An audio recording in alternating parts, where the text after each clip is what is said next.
Hello, everyone, and welcome to the Docs Huddle, your gateway to an in depth connection between sports medicine and the latest events in sports, fantasy, and betting. Today's show is brought to you by the Health and Wellness Depot. Unlock the power of well being. So, welcome back, everyone. Today's show, we're going to be covering our tight end fantasy football rankings. I want to say hello to CJ, the sports enthusiast, and Dr. MJB, the legend. What is happening, gentlemen? Welcome back. What's going on? What's going on?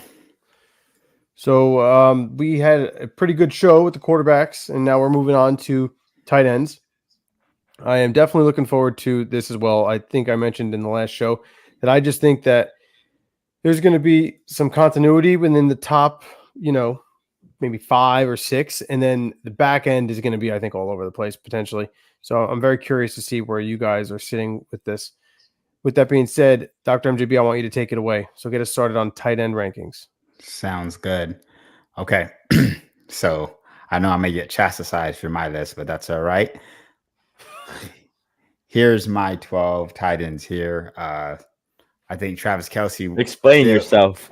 I think Travis Kelce is still the cream of the crop for the simple fact that he's amazing and he has Patrick Mahomes as quarterback.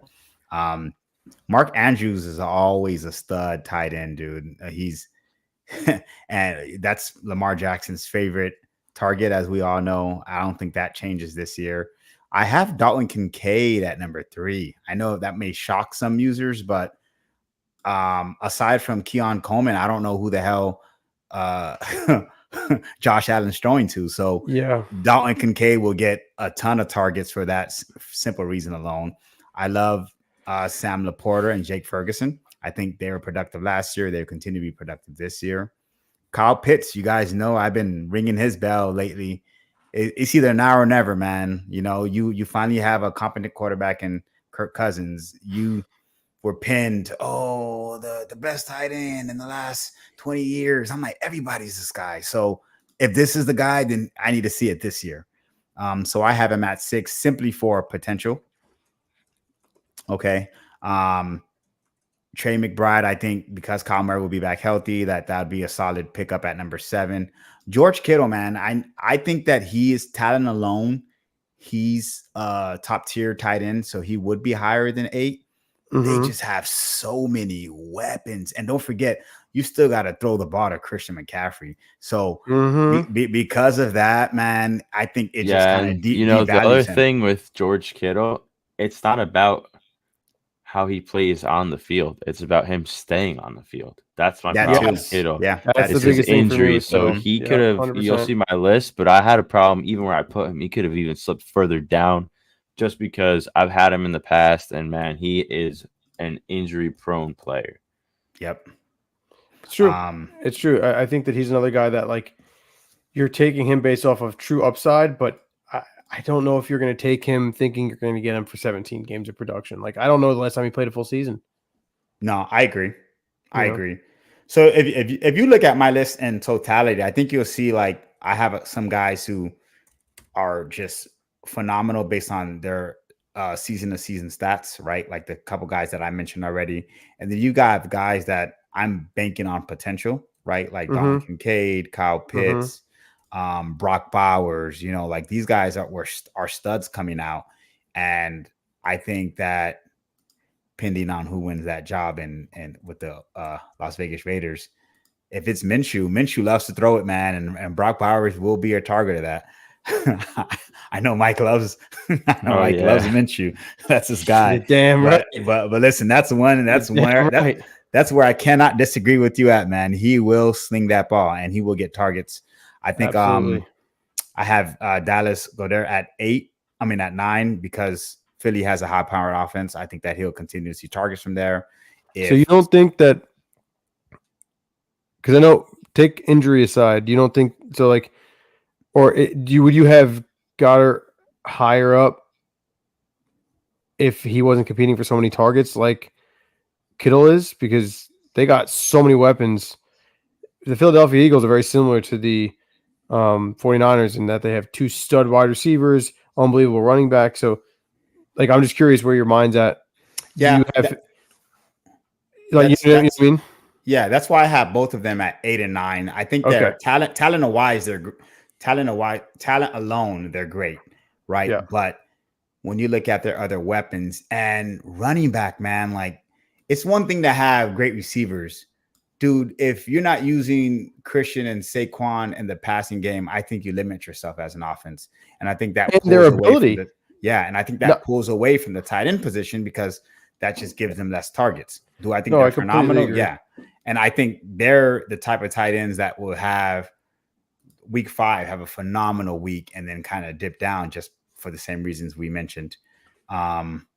Like I said, I have Brock Bowers at 11 just for pure potential. Evan Ingram and David Njoku, I think they should see a lot of targets based on the offenses that they're in and because of their potential. I have Dalton Schultz and TJ Hawkinson as my honorable mention. I just think that, and the offenses that they're in, especially considering TJ Hawkinson, the quarterback goes down, man. I just don't know.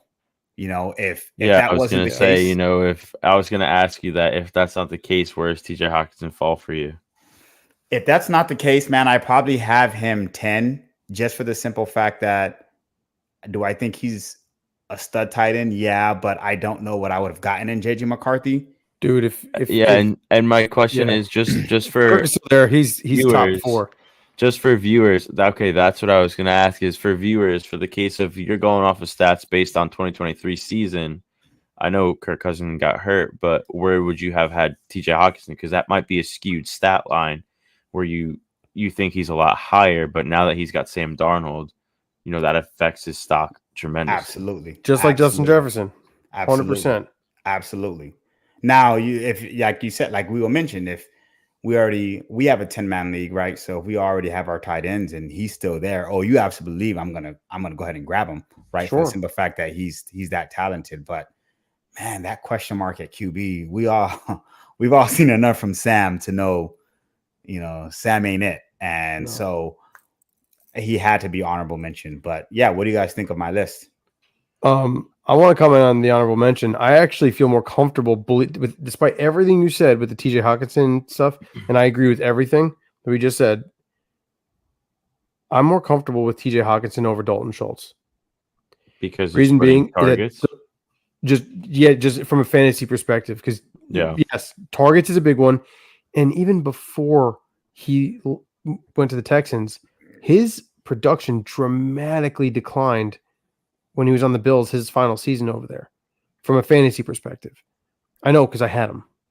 And then when you're looking at that, I'm saying I'm not seeing why this should be occurring when he was over there. Like he was a stud for like what was it, like 2 seasons maybe on the Bills, and and then makes his way over to Houston, and now he's going to get targets, and he's going to be a great fit for that offense.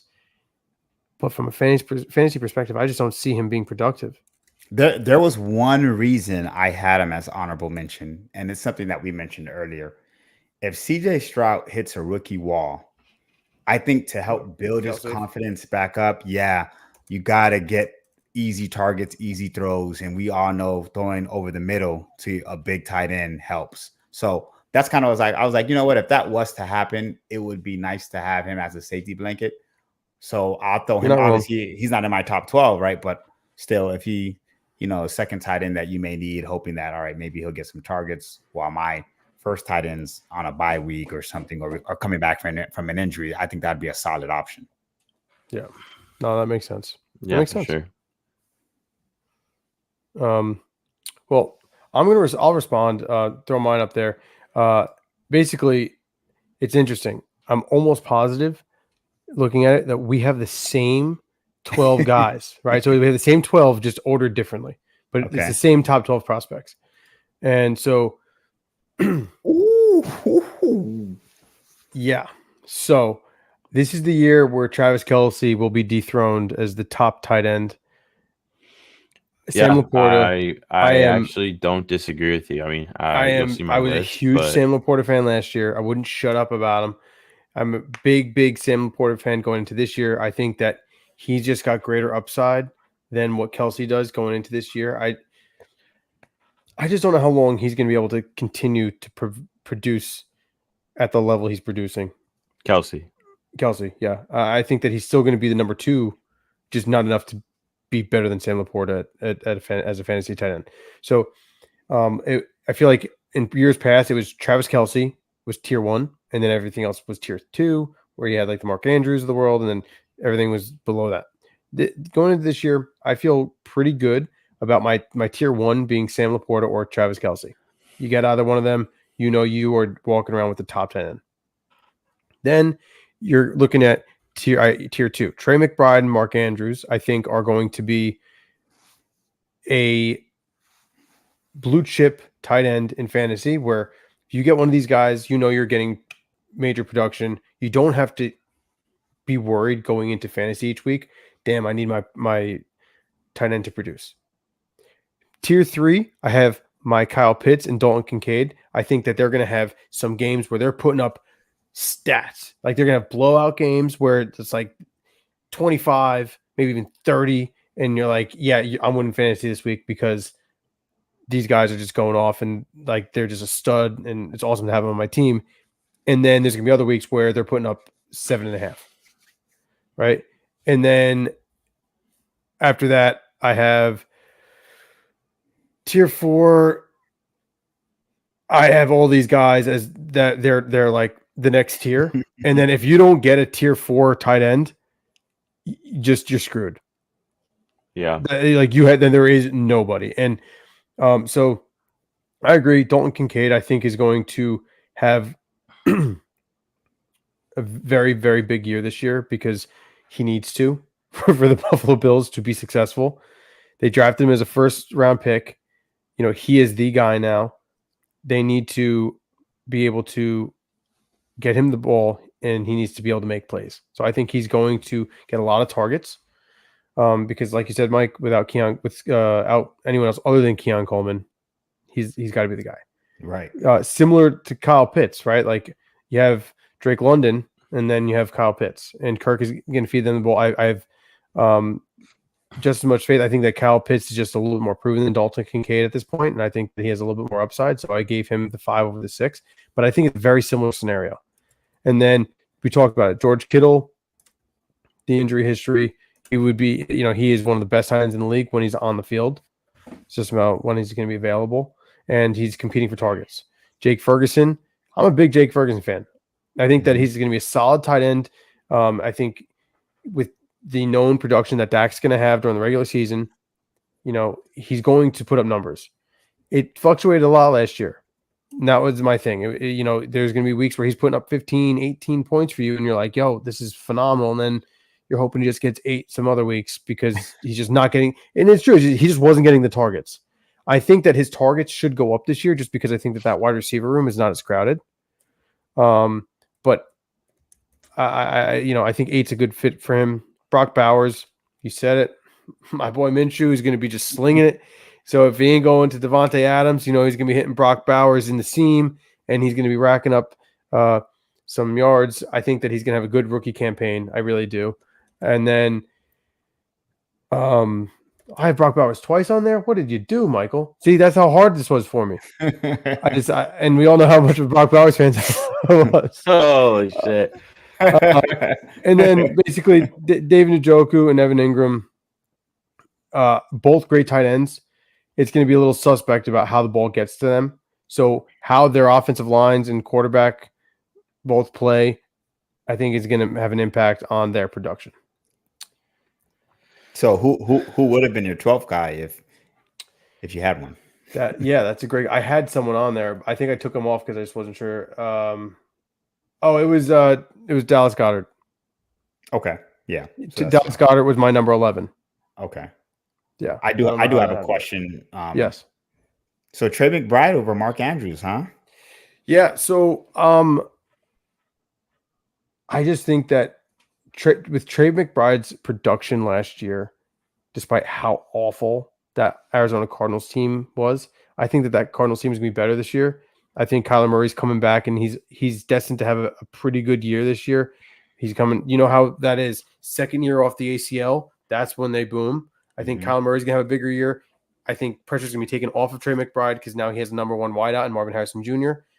I think that Trey McBride is just going to put up stud numbers. And Mark Andrews, like I said, I'm a big fan. I know that last year he had production, but it wasn't as consistent as it was in years past, and I'm just a little concerned. Like, can he sustain that level of consistency? Don't know if it's going to happen this year, man. I really wanted to, and now that they have Isaiah Likely back there, like, do they run more 12 personnel with 2 tight ends and they feed Likely the ball, or they run the 12 personnel with Derrick Henry on the field, so now they can hand the ball off to him with 12 personnel. They can do different play action packages where you're getting the ball to Likely or Mark Andrews. I know I would. I'm not an offensive coordinator, but in my eyes, I think that could hurt his fantasy there's definitely a lot of production. different scenarios that the Ravens can go through. They're getting Yeah, a lot more we just weapons, don't know what to a lot more expect. targets. So it's tough. I see where you're coming from. I just think that, I told you, like, that's tier two. Trey McBride and Mark Andrews are my tier 2, right? Like, if I get either one, I feel pretty good, regardless. If I get a tier 1 tight end, I'm feeling fantastic. Tier 2, I'm good. Tier 3 and the Kyle Pitts Kincaid, I'm like, okay, I did well. I could have done better, but I did well. Tier 4, I'm like, okay, I got a guy. I can compete. And then after that, oh my God, I can't compete. I'm literally looking for one in the waiver wire for a guy to boom. So anyway, that's my take on it. I mean, what else do you guys think about it? Do you think I'm way off on some of these guys? No, I think your list is good. I'm just waiting to go to war. I put my list on. All right, let's show us what you got, man. Before I share this list, who do you, without Googling, I'm just curious to know who you guys think had the number 1 receptions as a tight end last year. Just give me your guy. Come on. Can't be that many. I can't hear you. Yeah, I can't hear you, Mike. Sorry. Receptions? Receptions. Trey McBride. What do you think, MJB? Jake Ferguson? Okay. So, and before I answer that one, and on average, I'm going to say the top tight ends in tier 1, fizzling a little bit into tier 2, on average, have 5 TDs in one NFL season based on 2023. So you can hate me. You can come at me. I'm a Giants fan. I'm not a huge Evan Ingram fan. He had 114 receptions last year. Like, wasn't even close to another tight end. It was ridiculous. And on average, they had 5 TDs. He had 4. So it levels out. And in a PPR league, it is so crazy. He's terrible on the Giants. But if his chemistry continues to build with Trevor Lawrence, he could be a high-risk, high-reward tight end. Come at me. Listen, I will say this. I don't hate it at all. No, in fact, me neither. I thought about putting him up very, very high. There's one thing, and I put him all the way back down at 12, and this one reason why. The sample size is too friggin' small. I don't want to, I can't feel good. I feel better if I take a Kyle Pitts or Dalton Kincaid. I feel actually better about it going into the season than I do with relying on Evan Ingram, because if I take Evan Ingram, I know he ain't going to produce like he did. If I don't take Evan Ingram, he's going to ball out. Why? Because that's what it's like to be a Giants fan and having root for Evan Ingram all throughout his career. So now that he's on the Jaguars. So also just want to point out something else. Mark Andrews was hurt in the 2023 NFL season, so I'm going to throw his stats statistically out the window. 2022 NFL season, 5 TDs, right? So he's along that average path. Sam Laporta had 10 NFL TDs in his first year as a rookie. I mean, it was ridiculous, right? God. So the only reason I don't have him at number 1 is probably because I messed up. But Travis Kelce, I actually thought I had him up there. But Travis Kelce, you know what you're getting. I think with Sam Laporta, I'm just worried, can he actually repeat that back to back? That's my thing. Yes. That's my thing with that. So that's really why I did put Travis Kelce at number 1. And based on Mark Andrews' history in 2022, he slid in at the 3rd spot.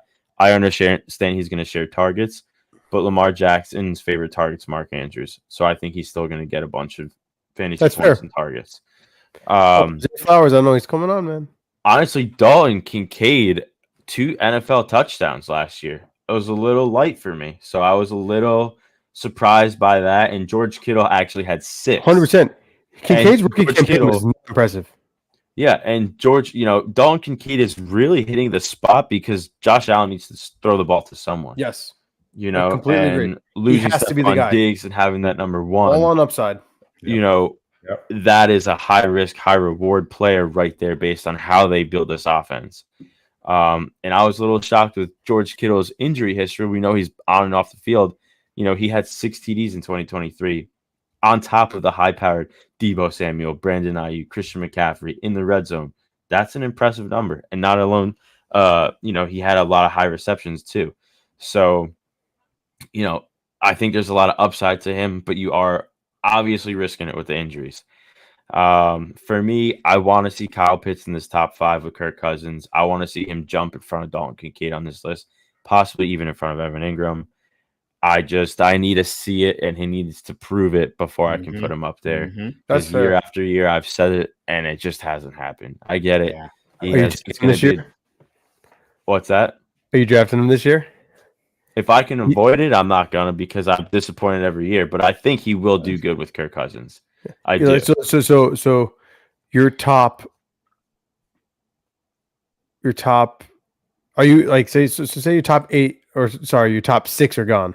You're definitely taking Trey McBride over him, right? I mean, it's a safe pick. So, yeah, you can say, yeah, I think it's a safe pick, right? Kyle Pitts gives you that risk. I'm actually wondering if I take Brock Bowers. I'm actually wondering if I take Brock Bowers. I think Brock Bowers is going to be very explosive. I know you love him. You had him twice. So, I mean, right. As I should.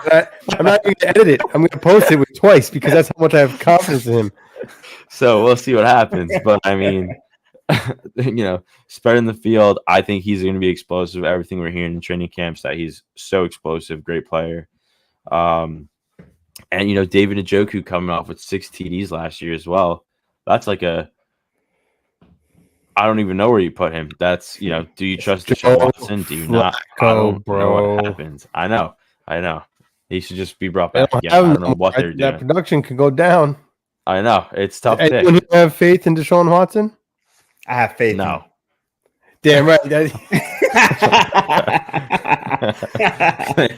No. James. Hey, listen. Side note, that came up. I know. I think that team is going to be much more exciting, and I want to see Jameis take the field. I want him to become the starter. Just sling it, throwing interceptions, and scoring a lot of points. Yeah.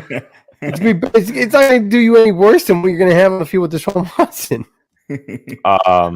But yeah, to finish up this list, Dallas Goedert he's a great player. I think he's a phenomenal tight end. Their offense is just like, who do you want to score a touchdown this drive?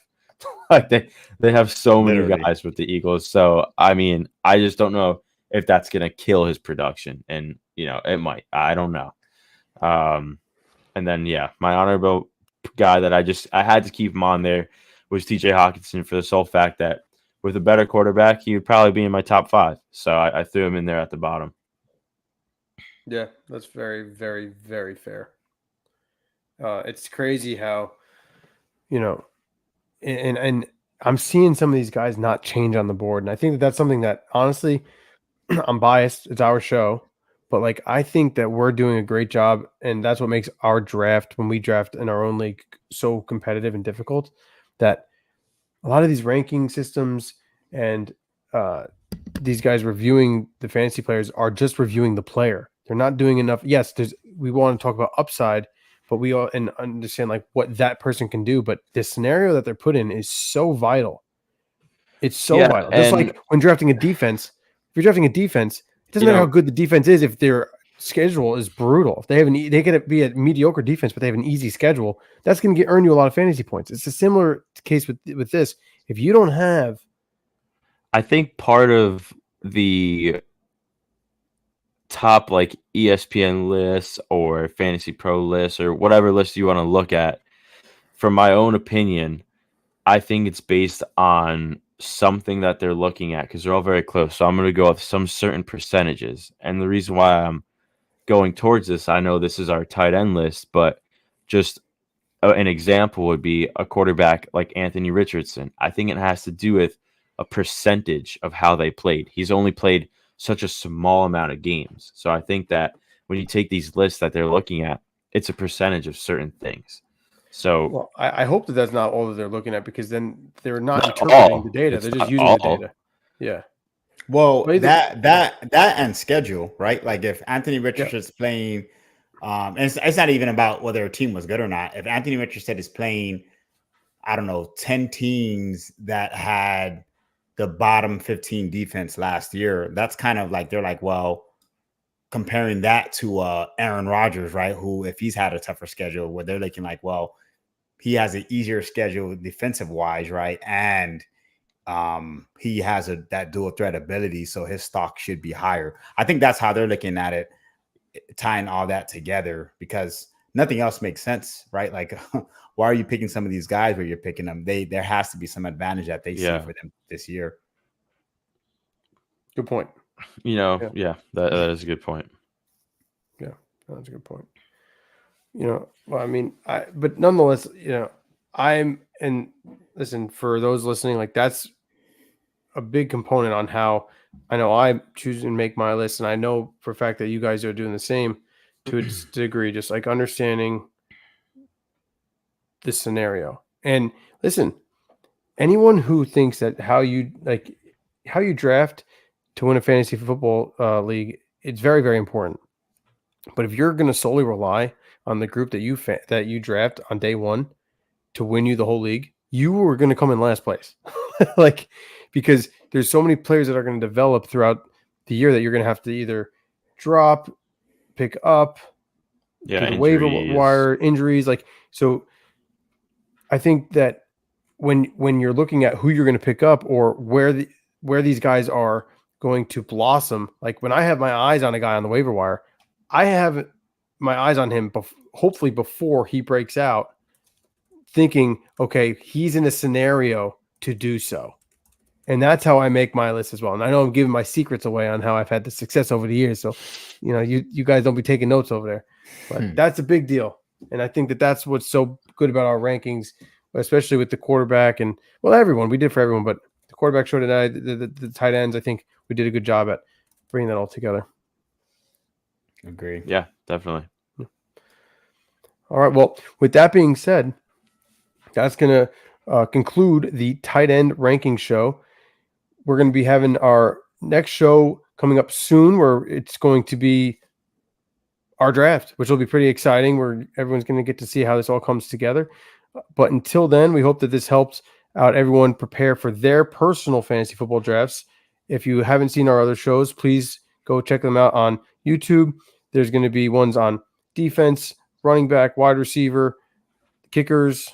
We know how much everyone loves their kickers, and as well as quarterback, which was earlier this evening, and then tight end. For CJ, the sports enthusiast, Dr. MJB, the legend, I'm Dr. Mikey B. Thanks again for tuning in to the Doc's Huddle.